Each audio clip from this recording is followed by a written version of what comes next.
I manevo mesta wak non se for di New and Improved Champions Sports Bar na Marriott. E tata será por um tempo cortico, pero manevo mesta wak una usa cada momento di temporada na para um cambio fantástico.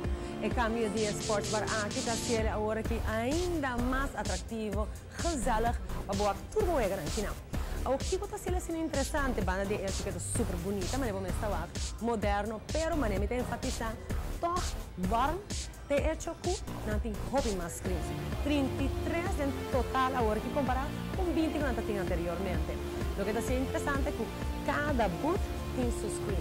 E uma que está, vou portar sentado para, vou pôr eu jogando, maneira porque é cômodo de cerca. Para a leitura 6, antes vou pôr screen 6 diferentes eu agora que 3. Que bom não está perdendo nada de beber que está super hot para o quarto de deporte. Naturalmente, lugar assim está super reservado por 3 motivos. É Eat, Drink and Sports. Se você tem sports, não acaba.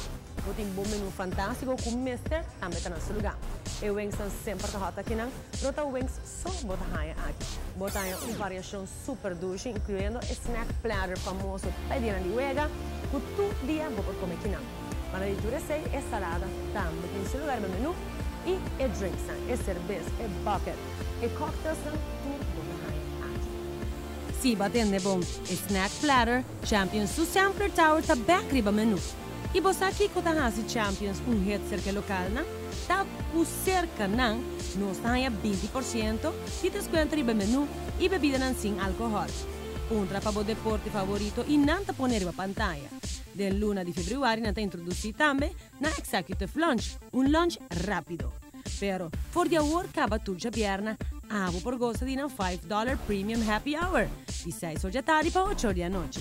Tudo mais, e a perna não tem karaoke night, de 9 para 10 Champions da abrir, tour dia de 19h30 para meia-noite. E está aceitado tour, debit e credit card.